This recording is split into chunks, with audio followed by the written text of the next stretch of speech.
नमस्कार। आप देख रहे हैं बिस्तर का मॉर्निंग एडिशन लाइव और देखते हैं बाजार की शुरुआत आज कैसे होती है। हफ्ते का दूसरा कारोबारी सत्र है, लेकिन कल के सत्र में बाजार हिचकोले खाता हुआ नजर आया था और आज भी संकेत कोई उतने बढ़िया नहीं है जिसके कारण कुछ बहुत बड़े फायरवर्क्स बनते हुए नजर आए। इनफैक्ट ग्लोबल मार्केट्स में तनाव की स्थिति बनी हुई है क्योंकि डोनाल्ड ट्रंप फिर से बोल पड़े हैं और वो धमकियों पे धमकी दे रहे हैं, खास तौर से यूरोपीय देशों को।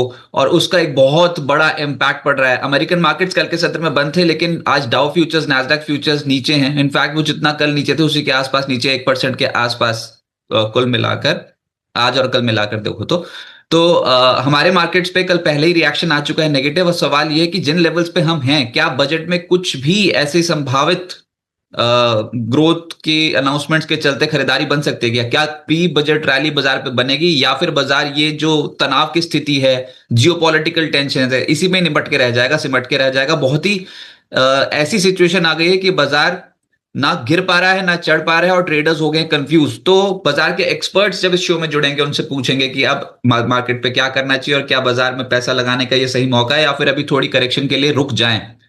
शुरुआत करेंगे अंतरराष्ट्रीय संकेतों के साथ, उसके बाद निफ्टी का टेक्निकल चेक और साथ ही साथ फिर रिजल्ट्स आ रखे हैं, उनका एनालिसिस और स्टॉक स्पेसिफिक खबरें। एक्शन पैक शो रहने वाला है। आप सभी का ही बहुत बहुत स्वागत है बिस्तर के शेयर बाजार लाइव में। मार्केट का ओपनिंग शो है जहां पर पहले हम प्री मार्केट मूव को एनालाइज करते हैं और उसके बाद प्री मार्केट क्यूज को एनालाइज करने के बाद जब ओपनिंग हो जाती है तो स्टॉक स्पेसिफिक चले जाते हैं और पल पल की अपडेट्स आपको देश के किसी भी कोने में हो तो मिलती चली जाएगी।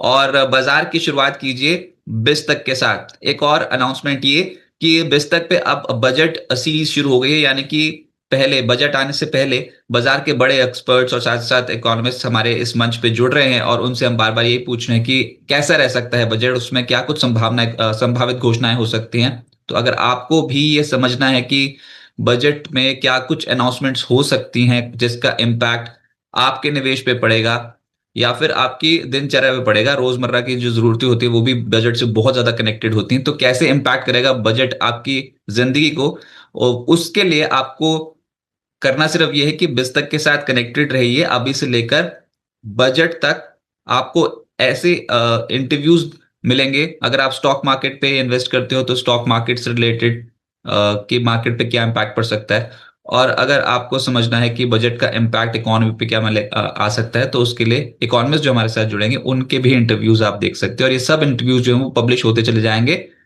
बिस्तक के यूट्यूब के होम पेज पे।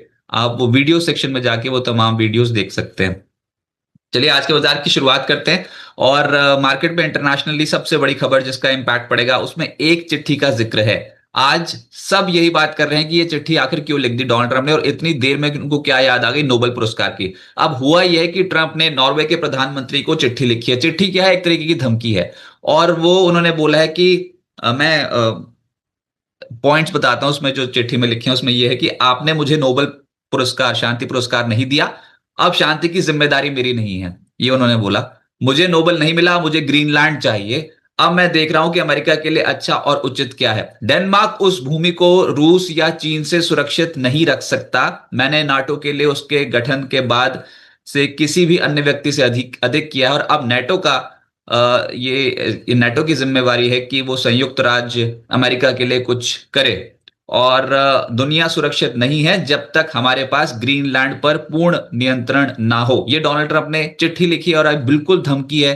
अब उन्होंने नॉर्वे के प्रधानमंत्री को बोल दिया कि आपने मुझे नोबेल पुरस्कार नहीं दिया था तो अब शांति की जिम्मेदारी मेरी नहीं है और आपका क्या मालिकाना हक है ग्रीनलैंड पे, आप मुझे ये समझाएं। और आपके पास तो कोई दस्तावेज भी नहीं है। मैंने 8 युद्ध रुकवाए थे और तब भी मुझे नोबेल प्राइज नहीं मिला, तो अब मुझे ग्रीनलैंड चाहिए। अब ये चिट्ठी जो है ये इस समय सुर्खियों में और आज दिन भर इस पे आपको तमाम मीडिया हाउसेज ये कुछ आकलन करके दिखाएंगे। लेकिन हो क्या रहा है? हो ये रहा है कि इस बीच में शेयर बाजार में बहुत ज्यादा अस्थिरता पैदा हो गई है और कमोडिटी मार्केट पे भी। आप ये समझिए कि इक्विटी मार्केट बिल्कुल चलने को तैयार नहीं, ठुस हो गया मामला। बहुत बुरी तरीके से करेक्शन इनफैक्ट देखने को मिल रही है कई स्टॉक्स में।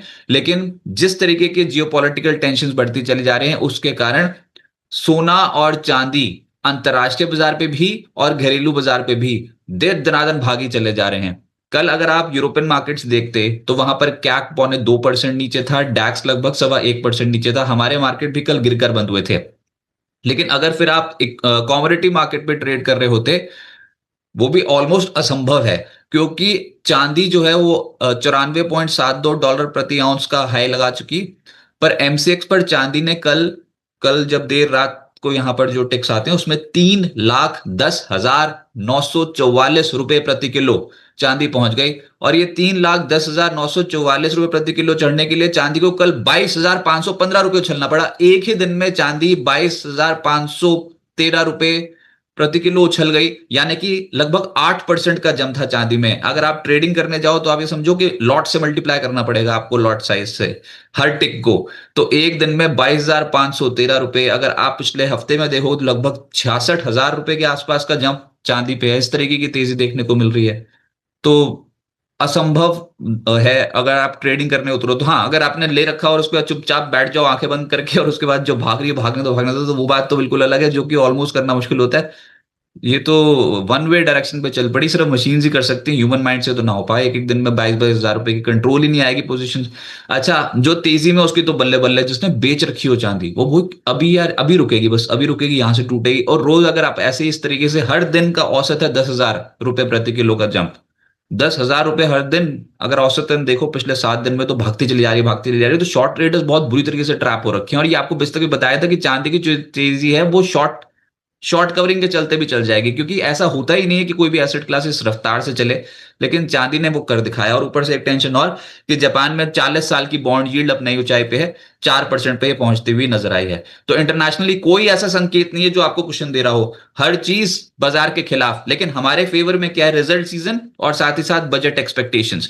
तो बजट के ऊपर बाजार का दाव लगना है अभी। बस अब यही देखना है कि कितना रिफॉर्मिस्ट बजट इस बार वित्त मंत्री पेश करती है संसद में 1 फरवरी को। 1 फरवरी को वैसे ईयू के 8 देशों के ऊपर टैरिफ भी लगने हैं 10% के। इसको बढ़ा के डोनाल्ड ट्रम्प धमकियां दे रहे हैं कि 25% कर देंगे। करना है कर डालो, अब तो किसी को कोई है ही नहीं। मतलब अब तो आपने ऐसी हरकत कर दी है, ना आप सर्वाइव कर पाओगे ना हम सर्वाइव कर पाएंगे। आप ये सोचो, टैरिफ लगाते लगाते चले जाएंगे तो अमेरिका की जनता के ऊपर लाद दिए जाएंगे वो एक्स कोई काम का, ये कुछ ढंग की है नहीं। और इससे अगर अमेरिका सोचता है कि ये टैरिफ लगाने से वो उसकी जनता बहुत खुश हो जाएगी और मैंने ये करा मैंने वो करा अपनी जनता के लिए, तो एक दिन जनता ही रिटेलिएट करेगी। तब समझ में आएगा, अरे भैया ये तो वापस लेनी पड़ जाएगी। सुप्रीम कोर्ट भी 10 बार गिनवा चुका है कि आपकी टैरिफ पॉलिसी समझ के बाहर हो रही है सबसे। और दुनिया भर के देशों में हड़कंप पैदा कर रखा है। तो भाई, एक इंसान हड़कंप पैदा कर सकता है। किसने बोला कि एक इंसान दुनिया नहीं हिला सकता? हिला सकता है। और इस बार वो सारा का सारा एपिसेंटर और केंद्र बिंदु में है डोनाल्ड ट्रंप। तो देखते हैं डोनाल्ड ट्रंप की जो नई टैरिफ की धमकी है, उससे बाजार की बोलती बंद हो रखी है। यूरोपीय देशों के 8 देश जो हैं ईयू के, उसमें 10% के टैरिफ हैं जो कि बढ़ाए जाएंगे। अगर ग्रीनलैंड अमेरिका को नहीं मिल गया तो ग्रीनलैंड अमेरिका बोल रहा है मुझे चाहिए, क्योंकि नॉर्वे उसको नहीं प्रोटेक्ट कर सकता रूस और चाइना से।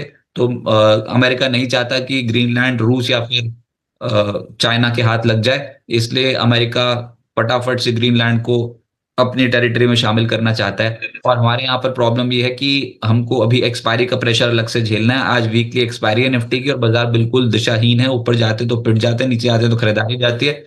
इंपॉर्टेंट लेवल्स जानने से पहले ही जान लीजिए कि लार्ज कैप स्टॉक्स की बहुत बुरी बैंड बजी पड़ी है। ITC, Reliance industries, doctor Reddy, Cipla, ये तो टॉप लूजर्स हैं इस महीने में। अभी तक जनवरी में आप रिलायंस का शेयर देखोगे तो लगभग 12% नीचे है। तो कोई अच्छी बात अभी तक करने के लिए नहीं है। बस जैसे ही कोई ट्रिगर डेवलप होगा मार्केट पे, तो फिर जब बाजी पलटती है ना, तो आपको एकदम से कमेंट्री बिल्कुल पलटती हुई नजर आती है। अपना काम है निष्पक्ष तरीके से आपको स्टॉक मार्केट बताना। और इस समय शेयर बाजार में मौका सही है, लेकिन बाजार सपोर्ट करने को तैयार नहीं हो रहा। बहुत सारे ऐसे स्टॉक्स हैं जो बिल्कुल ऐसे लेवल्स पे मिल रहे हैं जहां पर अट्रैक्टिव वैल्यूएशन आप बोल दो, लेकिन इमीडिएटली रिटर्न्स नहीं डिलीवर हो रहे। और सारा का सारा जिम्मा जा रहा है डोनाल्ड ट्रंप को। मेरे साथ गौरव गोयल जी इस समय जुड़े हैं। गौरव जी नमस्कार, बहुत बहुत स्वागत है आपका विस्तक पे। नमस्कार Rajat, thank you for inviting. Sir, आज जो सुर्खियों में है वो हमने बात कर दी है। डोनाल्ड ट्रंप ने चिट्ठी लिख दी है नॉर्वे के प्रधानमंत्री को और बोल रहे हैं कि आपने मेरे को नोबेल पीस पुरस्कार नहीं दिया, अब मुझे ग्रीनलैंड चाहिए। इस पे आपके कमेंट्स। तो रजत, डोनाल्ड ट्रंप एक ऐसे अद्भुत प्राणी हैं, और कि उनका कोई सानी नहीं है पूरे दुनिया में। और वो he is basically a narcissist. Rajat, narcissist मतलब वो सिर्फ अपना देखते हैं, जो अपने ऊपर फोकस करता है बहुत एक्सट्रीम वे में। तो ऐसे लोगों को नार्सिस्ट बोलते हैं। और unfortunately, he heads the biggest superpower in the world, which is United States of America. Therein lies the problem. Problem यही है कि वो अपने आप को एक बादशाह की तरह समझते हैं। जहां तक मेरी नजर जाएगी, जहां पे मेरा मन करेगा, मैं वो करूंगा। अनफॉर्चुनेटली वर्ल्ड ऑर्डर इस तरह से नहीं चलता है। कहीं ना कहीं दुनिया भर में उनके अगेंस्ट एक रिजेंटमेंट क्रिएट हो रहा है। जहां तक मुझे मालूम है, अमेरिका में भी उनकी पॉपुलैरिटी डिप कर रही है। There are mid term elections happening very soon in US, and ये पता चलेगा उस समय कि उनकी जो पॉलिसीज हैं वो कितनी कारगर हो रही हैं। जहां तक नोबेल पीस प्राइज का है, वो तो उन्होंने ऑलरेडी यूजर्व कर लिया है, ले लिया है फोर्सिबली, खुश करने के लिए। हालांकि उसकी कोई मान्यता नहीं रह गई है उनके लिए। तो वेनेजुएला की जो ऑपोजिशन लीडर थी, उन्होंने अपनी तरफ से हैंड ओवर कर दिया उनको as a gift. So so all those remain. He is, जैसे मैं हमेशा कहता हूँ, बहुत ज्यादा विम्सिकल हैं। ट्रम्प के टैंट्रम्स वर्ल्ड ओवर फेमस हो गए हैं। उन पे उनको वो उनके ऊपर कोई भी काउंट नहीं कर सकता है, डिपेंड नहीं कर सकता है, चाहे वो एलाइज हो चाहे दुश्मन हो।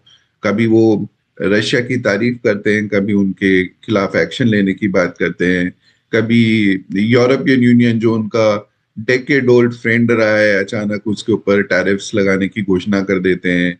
इंडिया जो एक स्ट्रैटेजिक पार्टनर रहा है हमेशा से, एटलीस्ट लास्ट 2 डेकेड से, उसके ऊपर उन्होंने दुनिया में सबसे ज्यादा टैरिफ्स लगा रखे हैं फॉर नो राइम और रीजन। पाकिस्तान जो एक रोग स्टेट है, उसके ऊपर बहुत कम टैरिफ्स लगा रखे हैं। उनके उनके फील्ड मार्शल को वो फेवरेट मानते हैं अपना। सो ही इज एब्सोल्युटली, उनके ऊपर कोई समझ में ही नहीं आता है कि वो क्या चाहते हैं, क्या करना चाहते हैं। He is very very transactional, Rajat. So ये सब चलता रहेगा, उनकी पॉलिटिक्स चलती रहेगी। अनफॉर्चुनेटली पूरी दुनिया को अगले 3 साल तक कम से कम उनको और झेलना पड़ेगा। तो ये चलना है, ये सब टैंट्रम्स देखने पड़ेंगे। And hopefully there would be a more sane president next in the next term. Only silver lining is कि 3 साल बाद उनका कार्यकाल खत्म हो जाएगा और वो फिर से प्रेसिडेंट चुन के नहीं आ सकते हैं as per American system. Sir, पर ये जो आपने ये जो बात की थी कि नोबेल प्राइज तो उनको गिफ्ट कर दिया गया था। वेनेजुएला के जो मचाडो हैं, उन्होंने वो नोबेल पीस प्राइज को गिफ्ट कर दिया था। फिर ये बात कहाँ से निकल आई कि मेरे को प्राइज नहीं दिया था नॉर्वे ने?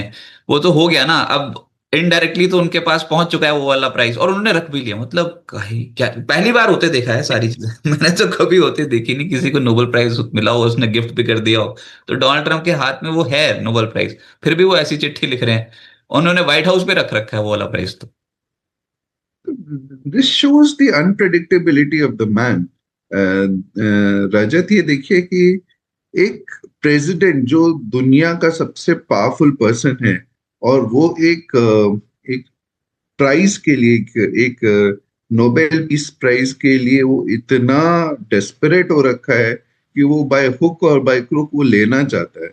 और अगर इस तरह से उन्होंने रख भी लिया है, ले भी लिया है, nobody is going to give him credit for that, you know. So this is just, ये एक इल्यूजन में रहते हैं प्रेसिडेंट ट्रम्प। जो चीज पे नजर डाली, जैसे मैंने कहा ना, बादशाह जो पहले जमाने में हुआ करते थे, वो ये कहते थे कि मुझे ये चीज चाहिए, तो उनको वो चीज चाहिए। मतलब कोई कॉम्प्रोमाइज, कोई प्रिंसिपल्स कुछ मैटर नहीं करते हैं। Same is the case with Donald Trump. He thinks he is the president of the most powerful nation in the world, और वो जो चाहेंगे वो होगा। बट एक्चुअली रियलिटी में, रजत, होता नहीं है ऐसा। धीरे धीरे करके उनको समझ में आएगा कि उनका कोई दोस्त नहीं बचा है दुनिया में, और बिना एलाइज के आप ज्यादा समय के लिए स्मूथली फंक्शन नहीं कर सकते हैं। आप बुली की तरह बिहेव कर रहे हैं, तो कहीं ना कहीं जो सब कंट्रीज हैं, वो कहीं ना कहीं रिजेंटमेंट आके एक समय आएगा जब he will be in trouble. पर ये जो बोल रहे हैं कि अब शांति की जिम्मेवारी मेरी नहीं है, इसका क्या मतलब है? क्या कुछ बड़ा ही होने वाला है क्या? तैयार हो गए हैं ये भी रशिया के कदमों पे चलने के लिए?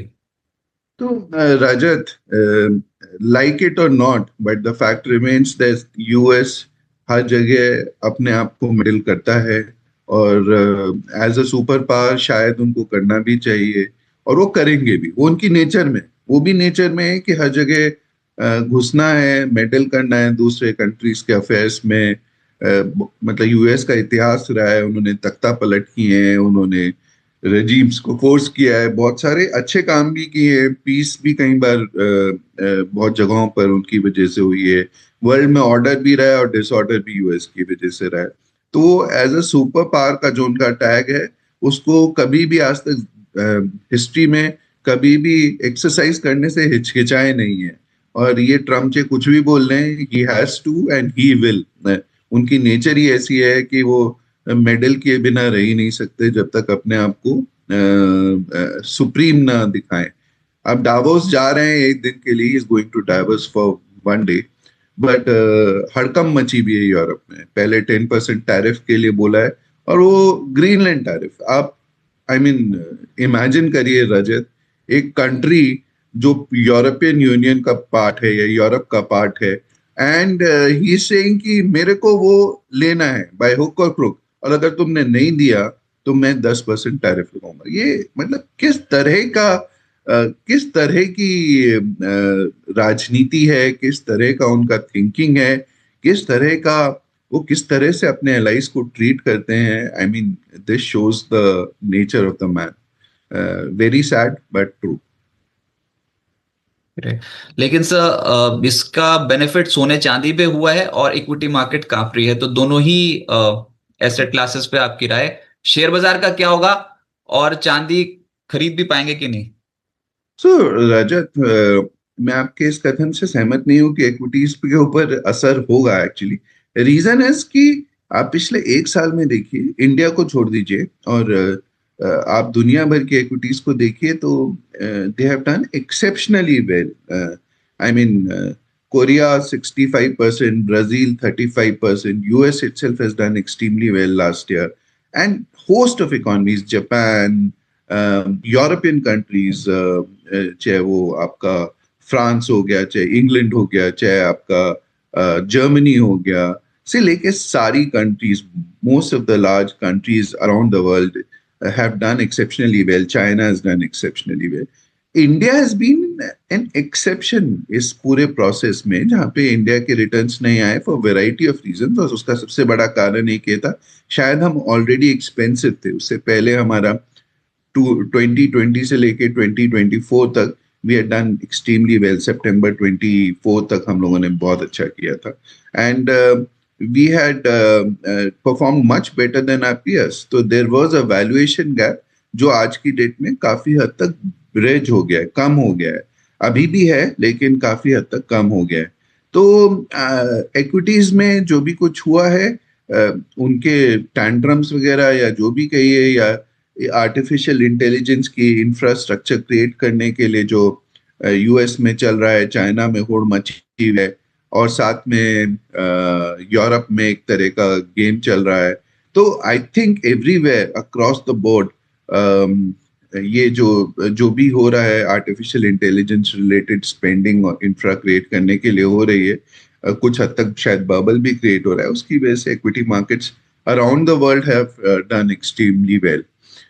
दूसरी चीज मैं आपको ये बताना चाहूंगा कि ये गोल्ड और सिल्वर, प्रेशियस मेटल्स में, other than gold, silver, there is copper also, there is platinum, palladium also, which have done extremely well. But gold का जो rally हुआ है is largely because of central banks which are buying gold in bulk, और वो dollar से अपनी holdings कम करके, treasury holdings कम करके, they are diversifying into gold, which is the only real alternative for them.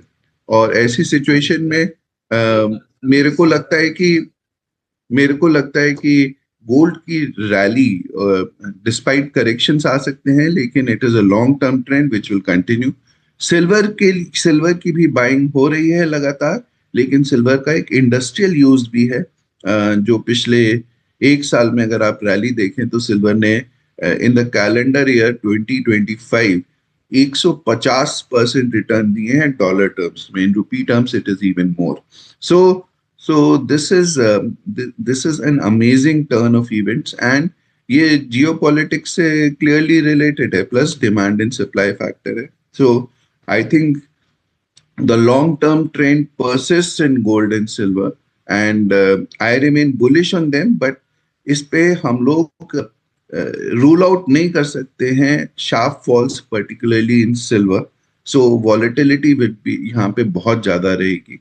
और ऐसे करंट लेवल्स पे तो मैं आपको बाय करने के लिए नहीं बोलूंगा सिल्वर में, बट सिल्वर में on any dips and corrections, it would be a good opportunity to buy.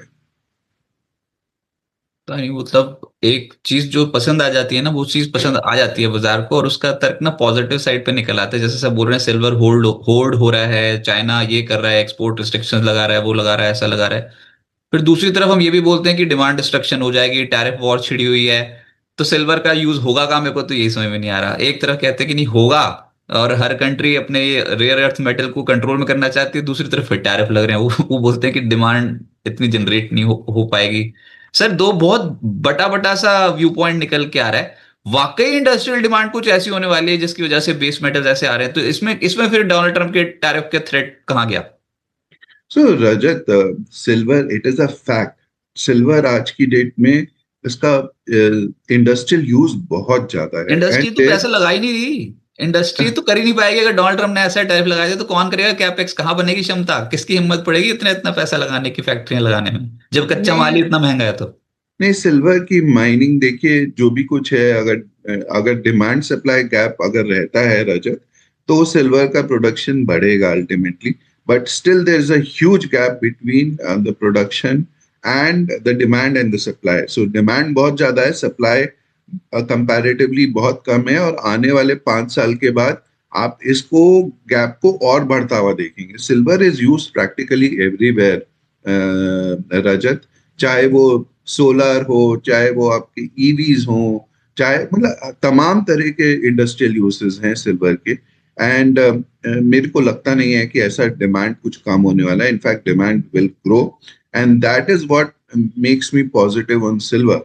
And ये सिल्वर यूसेज विल कर. सो सिल्वर को हम लोग एक ऑर्नामेंटल वैल्यू के हिसाब से नहीं देखते, हम इंडस्ट्रियल यूसेज के हिसाब से देखते हैं. And the demand continues to remain high. But मैं बहुत क्लियरली आपके दर्शकों को ये कहना चाहूंगा, इतनी भयंकर रैली के बाद प्लीज मार्क माय वर्ड, थोड़ा वॉलेटिलिटी रहेगा, शार्प करेक्शंस भी हो सकते हैं. I don't rule out 10, 15, 20% kind of a correction. But to my mind, जैसा ऐसा पहले हो चुका है कि $50 पे पहुंचने के बाद वो $5 पे आ गया, $48 के बाद $14 पे आ गया, इस तरह के करेक्शंस नहीं दिखते हैं. Because on dips there would be buying happening in silver, and the long term trend remains positive. आप ये चार्ट भी देखिए रजत, फॉर सम रीजन मैं ये मेरे पॉइंट को आउट तो करना एडजस्ट चाहता. करना पड़ वो एडजस्ट करना पड़ रहा है सर. वो ऊपर निकल रहा है, वो बाहर बिल्कुल कंप्यूटर के बाहर निकलने की कोशिश कर रहा, तो मैं उसको नीचे लाने की कोशिश करूँ, भैया एडजस्ट हो जाए किसी तरीके. इतनी स्पीड से ऊपर निकल गया, कुछ समझ में नहीं आ रहा. तो रजत, इसमें एक चीज पॉइंट आउट करना चाहूंगा. फॉर सम रीजन पूरी दुनिया ने इस डिमांड सप्लाई के गैप को जो है 1 साल से पहले तक नजरअंदाज कर रखा था, फॉर सम राइम और रीजन. अचानक ही 1 साल में ये $30 से आज की डेट में $92 पे आ गया है इन इन डॉलर टर्म्स.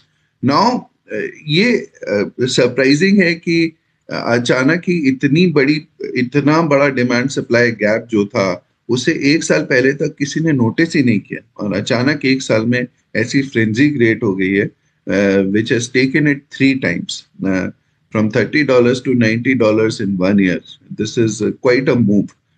But इसीलिए मैं कह रहा हूँ, थोड़ा सा cautious approach, but long term trend remains extremely favorable.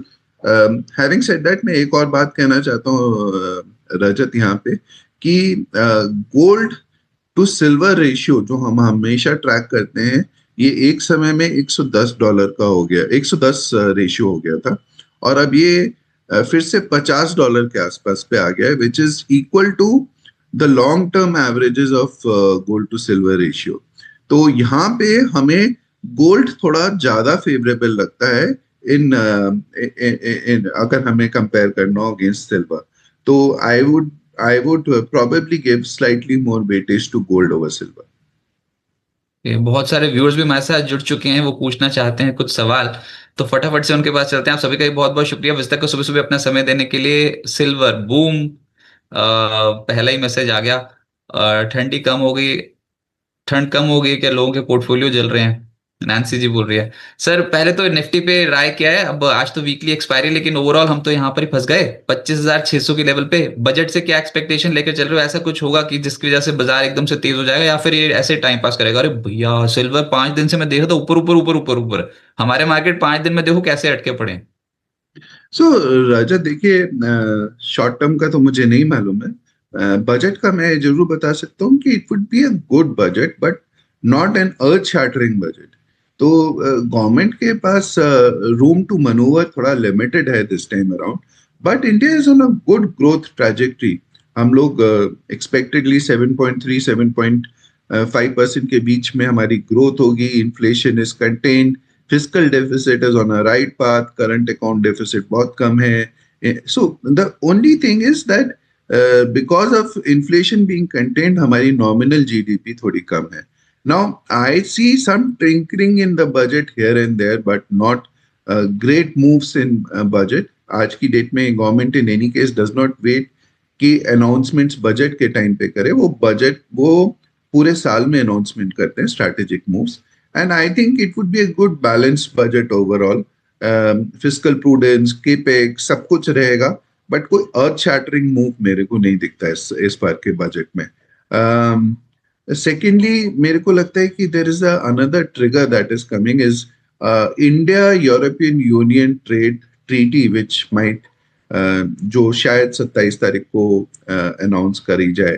तो this could be a good positive move for India. आपको मालूम है इंडिया ने पिछले एक दो साल में काफी सारे फ्री ट्रेड अग्रीमेंट साइन करे हैं डिफरेंट कंट्रीज के साथ, and these are all big countries. So मेरे को लगता है कि ये यूरोपियन यूनियन और इंडिया का जो एफटीए होगा, this would be a feather in the cap for India. And ये बहुत पॉजिटिव होगा इंडिया के लिए, खासकर कुछ सेक्टर्स जैसे टेक्सटाइल, फार्मा, इंजीनियरिंग, इन सब के लिए काफी पॉजिटिव हो सकता है। So these are the main triggers that we are likely to see. जहां तक निफ्टी का सवाल है, देखिए रजत क्या है कि यहाँ पे जो है, जो अर्निंग्स है आईटी सेक्टर की, वो बहुत ड्रैग करती है।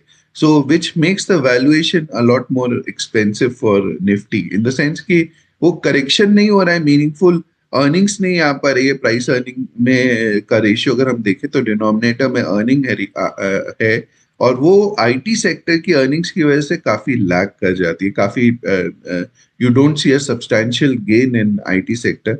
वहाँ पे अर्निंग्स म्यूटेड हैं, सिंगल डिजिट में है। तो और इनफैक्ट मिड सिंगल डिजिट में आप आईटी सेक्टर की देख रहे हैं। जो overall price earning multiple of Nifty, it it remains high. तो मैं जो हूँ निफ्टी में अर्निंग्स के लिए बहुत ज्यादा पॉजिटिव नहीं हूँ। मिड और स्मॉल कैप अर्निंग्स में जहां तक है, I see a positive traction, particularly in the small cap space, even mid cap for that matter. But वहां पे वैल्यूएशंस अभी भी थोड़े एक्सपेंसिव हैं, despite deep correction that has happened in individual portfolios. वहां पे अभी भी प्राइस अर्निंग मल्टीपल्स 28-30 टाइम्स के रेशियो पर हैं, जो एक्सपेंसिव हैं। Long term averages are between 15 to 20 times, so वहां पे एक्सपेंसिव रहते हैं। तो मेरे को ऐसा लगता है टाइम करेक्शन शायद अभी और भी हो सकता है, रेंज बाउंड रह सकता है मार्केट में। I am no expert in short term discussions, but मैं आपको ये जरूर कहना चाहूंगा कि हम लोग बहुत ही ब्यूटीफुली प्लेस्ड हैं लॉन्ग टर्म के लिए। And long term, by long term I means 5 years मोर।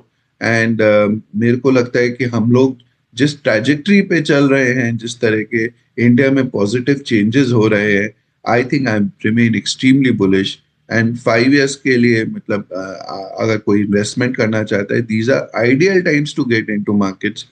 बहुत सारी अच्छी अच्छी क्वालिटी कंपनीज में मेजर डीप करेक्शंस हो चुके हैं। इवन निफ्टी में अगर आप बहुत सारे कंपोनेंट्स को देखेंगे, निफ्टी को सेग्रीगेट करके देखेंगे, some of the companies are beautifully placed Rajat. और अगर आप मिड और स्मॉल कैप में डीप डाइव कर सकें, तो वहां पे भी इतनी अच्छी कंपनीज में 40-50% का करेक्शन हो गया है। सो आई पर्सनली फील कि अगर आप शॉर्ट टर्म नॉइज, ये जो ऊपर नीचे हो रहा है, ट्रम्प हो रहा है, ईरान ईरान हो रहा है, इसराइल हो रहा है, रशिया यूक्रेन हो रहा है, ये सब चीजों को नजरअंदाज करके आप लॉन्ग टर्म की तरफ देखेंगे तो ये जो शॉर्ट टर्म में चेंजेस हो रहे हैं सिर्फ एक ब्लिप की तरह नजर आएंगे आपको। और आने वाला समय इंडिया के लिए खासकर बहुत सुनहरा होने वाला है। I think it's a golden period for India for next 10 to 20 years। मैं सिर्फ ये कहना चाहूंगा, थोड़ा ये जो मैडनेस चल रही है शॉर्ट टर्म में, इसको इसमें मेथड ढूंढ के आप अच्छे ढंग से इन्वेस्टमेंट करिए। With every fall you can add into equity markets and stay put for long term. अच्छी कंपनीज में इन्वेस्ट करिए, अच्छे प्रमोटर्स के साथ जाइए, ऐसी ऐसे एरियाज में जाइए जहाँ पे ग्रोथ दिखती है मार्केट में। वैल्यूएशंस पर नजर रखिए। अगर आप ही खुद नहीं कर पा रहे हैं, please talk to an investment advisor who will guide you. So I think मैं लॉन्ग टर्म के लिए बहुत पॉजिटिव हूँ रजत। शॉर्ट टर्म में ये थोड़ा सा ये जो पीरियड चल रहा है इसको नजरअंदाज करके focus on long term.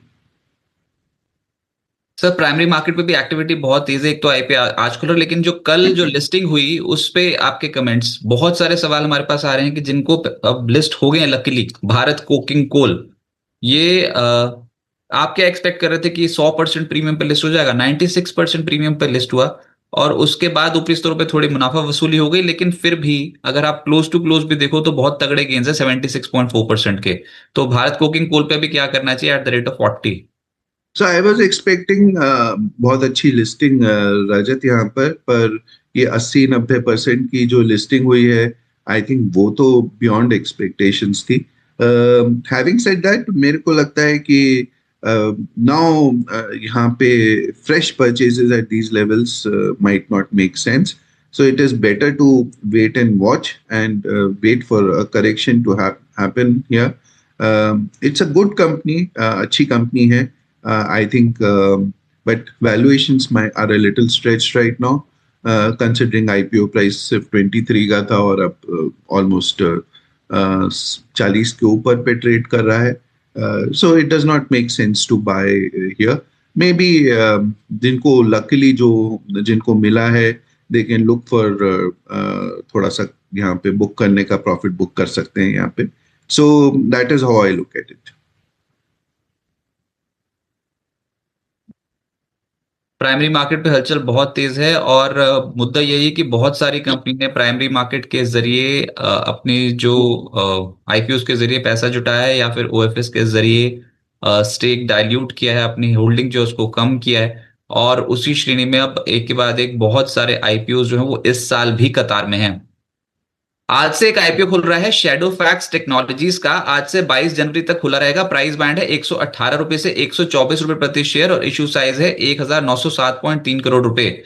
1000 crore रुपए का फ्रेश इशू है और 907.3 करोड़ रुपए का है ओएफएस। सर किस तरह की कंपनी है शैडो फैक्स टेक्नोलॉजीज और क्या यहां पर सब्सक्राइब करने की सलाह होगी या फिर avoid? So, Rajat, Shadowfax is a very good logistics company, technology driven company है, and ये e-commerce platforms को support करती है, and they're doing very well actually. Rajat, considering ये 10 साल पहले incorporate हुई थी, and they have done exceptionally well. इतने सारे touch points create करे हैं, across India they are delivering, and ecommerce platforms के लिए ये one of the largest logistics player है। एंड पिछले कुछ समय से प्रॉफिटेबल भी हो गई है। 2025 में 24-25 में इन्होंने मार्जिनल प्रॉफिट जनरेट किया था। इस सितंबर में फर्स्ट 6 मंथ्स में भी थोड़ा सा प्रॉफिट रहा है इनका। So they are on track to profitability. Having said that, मेरे को कंपनी बहुत अच्छी लगती है। Promoters are good, they have sound control over the company, and logistics as a space, रजत, बहुत तेजी से आगे बढ़ रहा है। और खासकर ई कॉमर्स प्लेटफॉर्म आप जानते ही हैं कि इनका इसकी ग्रोथ इज अमेजिंग। पर मेरे को ओवरऑल लगता है रजत थोड़ा सा ये एक्सपेंसिव है। There are other logistic companies like Blue Dart, वो हालांकि मतलब सिमिलर वे में फंक्शन नहीं करता है जिस तरह से शैडो फैक्स लेके आया है, but delivery could be one of the comparison, but delivery is again very expensive.